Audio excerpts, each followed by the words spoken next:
목자들이 밤에 밖에서 자기 양떼를 지키더니 주의 사자가 곁에 서고 주의 영광이 그들을 두루 비춤에 크게 무서워하는지라.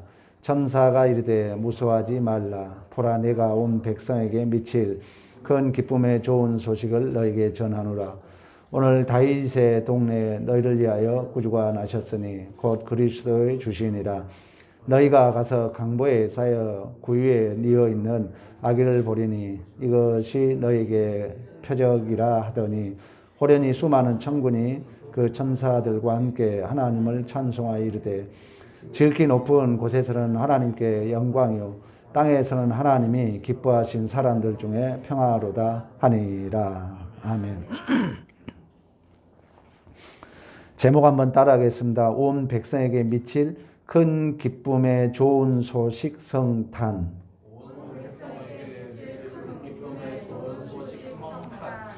아멘.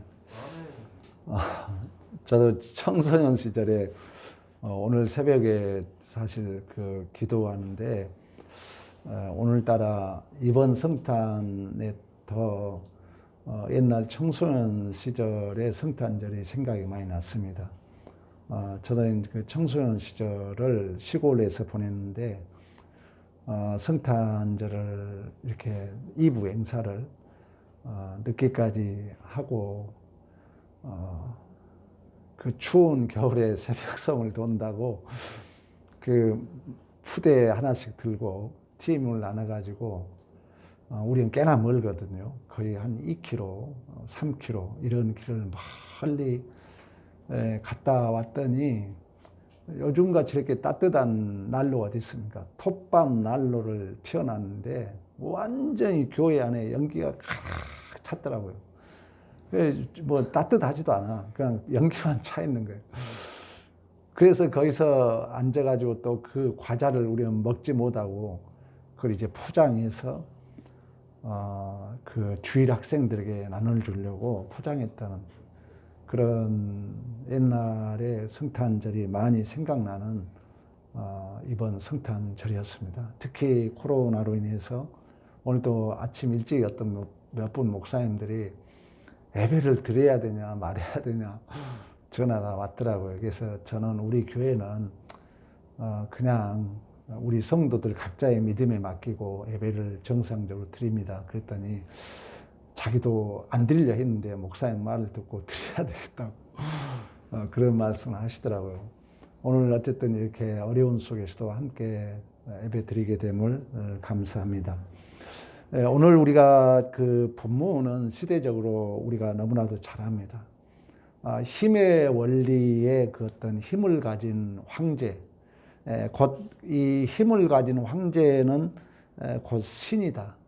그래서 그 신이 세운 로마 제국은 영원할 것을 선언하면서 그 신 같은 황제가 세운 로마의 충성을 요구하고 그 로마는 최고의 전성기를 달리던 때였습니다. 그러니까 오늘날도 우리가 물질적으로는 부족함이 없잖아요. 사실 우리가 어렵다지만 돈이 너무 많아서 부동산 정책이 잡히지 않는다고 그러잖아요. 풍선 효과가 왜 그러냐면 너무 지금 돈이 갈 데가 없으니까 주식에다 풍선 효과 갈 데가 없으니까 이리 터지고 저리 터진 당시에 우리가 그 로마의 황금 시대나 오늘날 우리가 살아가는 시대나 거의 비슷했을 것입니다. 그러나 그 당시의 로마 제국은 많은 사람들이 그렇게 부유한 그 삶에도 불구하고 많은 사람들이 노예로 팔려다니고 굶주리고 매 맞으며 박해를 당했습니다. 그리고 숱한 철학과 세속주의의 어떤 그 스승들이 많이 자기가 진정한 스승이라고 자처하지만 진정한 어떤 삶의 의미라든가 또한 참된 진리와 구원에 대한 그 갈증을 해소시켜주지 못한 참 스승이 없는 시대입니다. 그러니까 하나님의 우리가 말씀은 어제나 오늘이나 동일하다고 그러잖아요. 그래서 우리가 그 원저자적 독자들의 어떤 상황을 이해하는 것은 오늘을 우리가 이해하는 걸로서 중요하죠. 그러니까 로마 제국은 엄청나게 부강해 가는 것 같지만, 전성기를 달려가는 것 같지만, 오늘날 우리 한국이나 세계가 그러지 않습니까? 그러나 그럴수록 도덕과 양심은 짓밟히고, 그리고 일시적 쾌락에 대한 탐욕만이 온 세상에 난무했던 시대입니다. 한마디로 그 누구도 참다운 인간으로서의 참 평화와 구원에 대한 삶을 살지 못했고, 더더욱 우리가 참다운 인간의 모습을 추구하며 영원한 구원을 얻는 희망을 가질 수 없는 그런 때였습니다. 로마는 오직 정치 목적이 세금마에 걷는 것, 그리고 징병에 응하는 것, 그리고 황제 숭배 의식에 준수하는 조건으로 모든 것을 허용하는 그런 시대였습니다.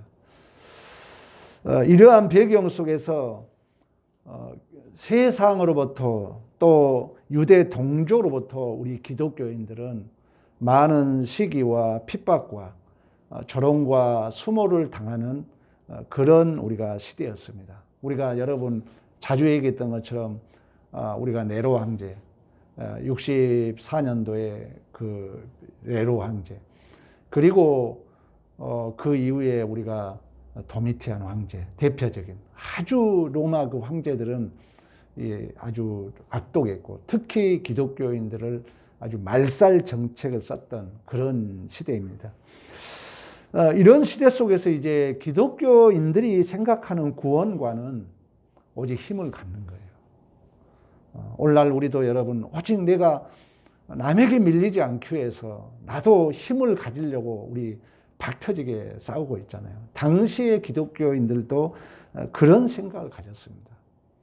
그러니까 오직 메시아가 기대한, 이 당시의 기독교인들이 기대한 메시아와는 다윗이 골리앗을 물리쳤던 것처럼 정치적 군사적 능력을 가진 메시아를 기대했어요.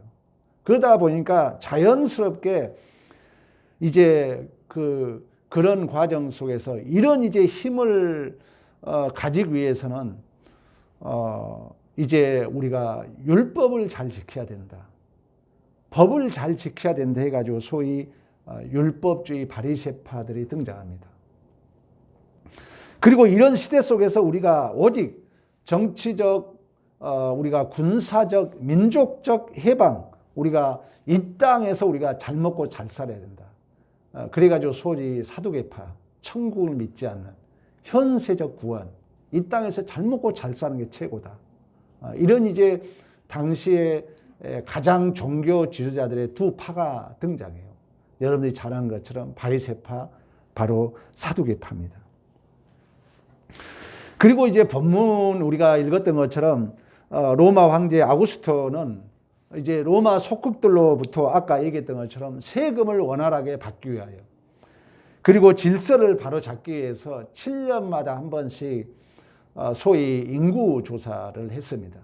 그래서 오늘 본문에도 이제 이 인구 그 호적을 등록하기 위해서 모든 이제 백성들이 그 각 이제 고향으로 오는 시점이 오늘 바로 본문의 시점입니다. 우리가 여러분 성탄절마다 우리가 선거 얘기를 하고 있는 것처럼 얼마나 사람들이 몰렸던지, 당시에 마리아가 빈방에 있으니까 여러분 많이 들었잖아요. 마리아와 요셉은 여관방을 구하지 못한 그런 신세. 그래서 우리가 궁극적으로 이제 말구에서 애를 출산하게 됩니다만, 그런 시대 속에서 하나님은 온 백성에게 미칠 큰 기쁨의 좋은 소식을 목자들에게 가장 먼저 알려주신 줄로 믿습니다. 그러니까 이 복음의 소식은 당시 우리가 대제사장들, 그리고 서기관들, 바리새인들, 사두개인들 같은 종교 지도자들에게 이 복음의 소식이 먼저 들려지지 않았다는 것입니다. 또한 당시에 로마의 정치 지도자들에게 먼저 들려지지 않았어요. 이 복음의 소식이 밤에 양을 치는 목자들에게 가장 먼저 들려온 줄로 믿습니다. 이 목자들에게 이 복음의 소식이 들려졌다는 것은 우연의 일치가 아니라 하나님의 깊은 섭리 안에서 장차 이제 예수 그리스도의 사역을 우리에게 예시해 주고 있는 거죠. 그 예수는 참다운 참 목자로 이 땅에 오신 줄로 믿습니다. 양들은 눈이 나쁘다고 그러잖아요. 그리고 양들은 분별력이 없다고 그럽니다. 그리고 양들은 잘 넘어지면은 일어서지도 못한다고 그래요. 그리고 양들은 의외로 고집이 시고 자기 멋대로 자기 이기적이라고 그럽니다. 그리고 방향 감각이 없다고 그래요. 양들은. 그래서 막 자기들 가고 싶은 대로 간대요. 그리고 양들은 스스로 방어 능력이 없답니다. 그리고 양들의 특징은 죽을 때가 되면은 아주 온순해진다고 그럽니다. 우리 예수님은 이러한 양들을 위하여 진정한 선한 목자로 또한 그들의 양들의 진정한 문으로 이 땅에 오신 줄로 믿습니다. 그러한 입장에서 본다면, 우리 양들의 입장에서 본다면 분명 이 예수 그리스도의 오심의 소식은 온 백성에 미칠 큰 기쁨의 좋은 소식인 줄로 믿습니다. 두 번째로 예수 그리스도의 오심은 11절 12절 다윗의 동네에 강보에 쌓여 구유에 누인 어린 양으로 오셨다고 합니다. 여러분, 다윗 왕은 이중 구조를 담고 있습니다. 우리가 마태는 예수의 세계를 아브라함과 다윗의 자손 계보라고 소개합니다. 우리가 그래서 아브라함을 이해를 잘해야 되고 다윗을 이해 못하면은 우리 역시 율법주의에 빠질 수가 있습니다. 힘의 원리에 빠질 수가 있어요. 그래서 다윗을 기대하는 당시의 로마인들은, 당시의 기독교인들은, 당시의 유대인들은 두 가지 의미를 알아야 돼요. 첫째는 뭐냐면 잘못 알게 되면, 저도 신학을 하기 전까지는 다윗 하면은 골리앗을 물리친 장수로만 알고 있었어요. 근데 저는 이제 저도 교회를 다녔지만 솔직하게 이 부분을 누가 설교해 준 분이 없었어요. 오직 어린 우리가 교회 학교 가면 골리앗을 물리친 다윗으로만 알았지, 정말 다윗이 자기 죄 때문에 아파하고 힘들어하고 우리 주님이 원하는 것은 우리의 제사가 아니라 상한 심령이라고 고백하였던 그 다윗 언약이 성취되기 위해서는 얼마나 다윗 자신의 무능하고 못나고 연약함이 그 주님 앞에 철저하게 폭로될 수밖에 없는 그 절망과 한탄의 그 다윗, 오직 구세주가 진실로 와야만이 살 수 있다는 진정한 항복을 가진 그 다윗을 저는 늦게서 알게 되었습니다. 이 두 가지 구조 중에 바로 두 번째 내용입니다. 물론 우리가 이 다윗의 동네, 우리가 당시에 요셉이 다윗의 후손이기 때문에 당연히 다윗의 동네로 찾아와야 되겠지만, 저는 영적 의미로 그런 의미도 있지만 제가 말씀했던 것처럼 두 가지 이중 구조 속에 진실로 자기의 죄 때문에 내가 죄는 지었지만 해결할 수 없는 절망 속에 그 구세주를 기다릴 수밖에 없는 그 다윗의 동네에 진정한 구세주로 우리 주님이 오신 줄로 믿습니다. 그래서 예수의 탄생에 온 백성에게 미칠 큰 기쁨의 좋은 소식이라는 것은 우리의 죄를 해결할 수 없어 멸시천대 조롱 핍박, 고난과 아픔의 자리, 구유의 자리, 우리 주님이 어린 양으로 오신 줄로 믿습니다. 예수님은 호텔과 여관방이 아니라 강보에 쌓여 구유에 누인 모습으로 오셨다고 얘기합니다. 우리 예수님의 오심은 높은 곳에서 낮은 자리로 오심입니다. 그래서 여러분들이 이 예수를 바로 알게 되면은, 특히 우리가 교회 생활 가장 시험 많이 든 게 뭔 줄 아십니까? 교만입니다. 나를 무시했다는 거예요. 나를 몰라봤다는 거예요. 오늘 이 시간 여러분 예수를 바로 안다면 이러한 내 자존심으로 오는 시험에서 자유를 누릴 줄로 믿습니다. 우리 예수님은 여러분 말구유에 누우셨습니다. 구유의 냄새나는 곳에 우리 주님이 오셨어요. 높고 높은 보좌를 버리시고 가장 멸시천대 낮은 자리에 우리 주님이 오신 줄로 믿습니다. 이 믿음이 있다면 여러분들이 하찮은 자존심 때문에 왜 나를 무시했지? 왜 나를 모르겠지? 이러한 데로부터 참 평화를 누리는 은혜가 있기를 축원합니다. 세 번째로 예수의 오심은 하나님께 영광이요 사람들에게 평화라고 오늘 우리가 14절에 말씀하고 있습니다. 예수 그리스도의 오심이 하나님께 영광이라는 것은 그 하나님의 위대하신 하나님이 거룩하신 그 하나님의 성품이 역사 속에 가시적으로 나타난 참다운 표적이자 참다운 기적인 줄로 믿습니다. 예수님이 여러분 하나님이 이 땅에 오신 거예요. 영광이라는 것은 나타나다 하잖아요. 생각나답니다. 우리의 인간의 제일의 목적이 하나님을 영화롭게 하고 그를 영원토록 즐거워하는 거라고 말씀하셨던 것처럼 예수님께서 그 하나님을 보여주러 이 땅에 오셨습니다. 그로 말미암아 또다시 우리는 그 하나님을 보여줄 수 있는 복 있는 자리에 서게 된 줄로 믿습니다. 그리고 예수께서 오시면 하나님께서 기뻐하신 사람들 중에 평화라고 얘기합니다. 평화라는 것은 먼저 신자란 하나님의 은총을 입은 자들로서 예수 그리스도의 사역으로 하나님과 인간과의 막힌 죄의 답이 무너졌다는 것입니다. 그뿐만 아니라 우리가 사람과 사람 사이에도 죄로 막힌 불화가 제거되고 화평케 하신 줄로 믿습니다.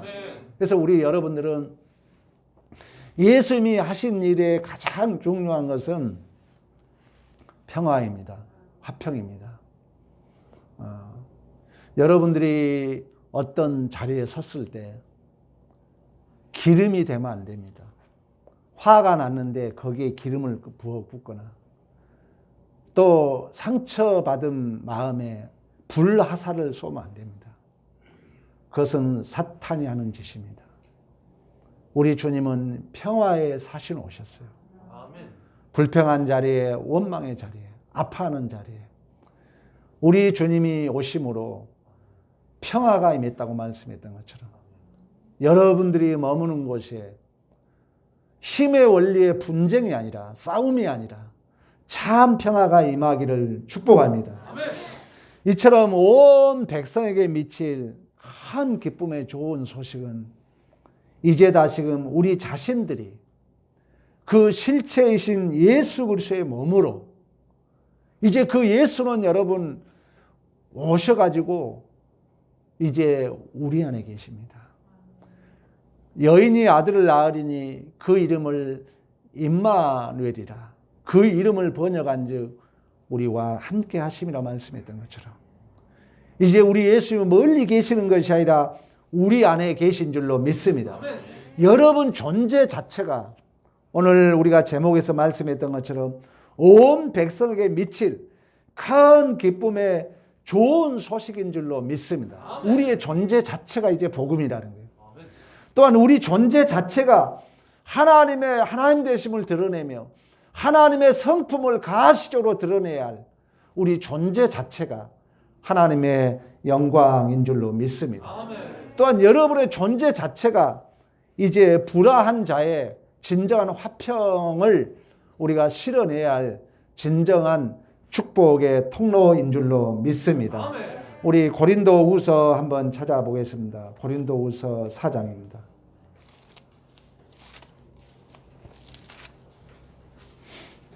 고린도후서 4장 4절 5절입니다.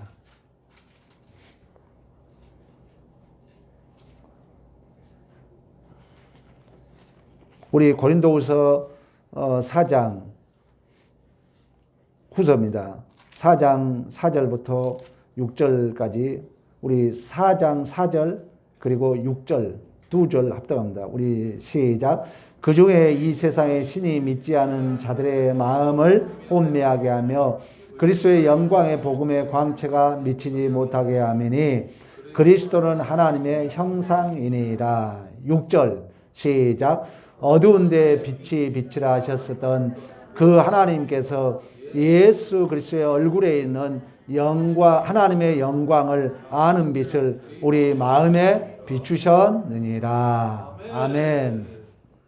이제 여러분 마음은 하나님의 영광이 여러분 마음에 비췄다는 것은 내가 실체는 아니지만 실체가 내 마음에 비춰서 다시금 그 실체를 드러내야 하는 거울 같은 우리가 존재인 줄로 믿습니다. 여러분 성탄절을 우리가 해마다 보내지만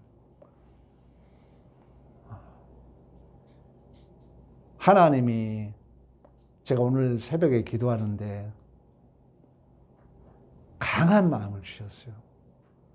너가 하나님의 이름으로 하는 것 내가 다 기억하고 있다. 네가 하나님 생각하고 하는 것 내가 다 보고 있다. 또 두 가지 역설적으로 너가 하나님의 해야 할 일을 네 자존심 때문에 네 이기심 때문에 하지 않는 것 내가 다 보고 있다. 내가 다 알고 있다. 하나님의 아침에 이 음성이 들리더라고요. 여러분 하나님은 이제 멀리 계시지 않습니다. 실제적으로 그 하나님이 2000년 전에 이 땅에 오셨고 그 하나님이 이제는 우리 마음 속에 우리 존재 속에 임마누엘로 함께 하신 줄로 믿습니다.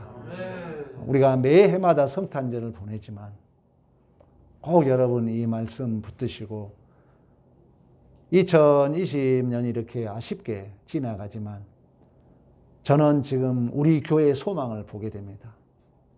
아마 대한민국에서 오늘 성탄 예배를 가장 많이 드린 교회가 저는 우리 주님 손 교회랑 확신이 와요. 아마 숫자에 비해서 가장 알차게 가장 우리 성도님들이 가장 온전하게 지금 대한민국에서 드려진 예배 중에 아마 주님 손 교회처럼 이렇게 많은 성도들이 꽉 차게 내 눈에는 내 마음에는 그렇게 보여요. 지금 온전히 우리 성도들이 전부 와가지고 의자가 넘치는 이 자리에 지금 우리 모두가 앉아있는 느낌이 들어요. 우리 예배를 오늘 우리 하나님이 아주 기뻐 받으신 줄로 믿습니다. 이 믿음으로 비록 2020년이 이제 아쉽게 지났지만 2021년은 더 큰 기대 속에 맞이하는 믿음의 승리가 있기를 간절히 축원합니다. 우리 전남열 성도님 바로 이어서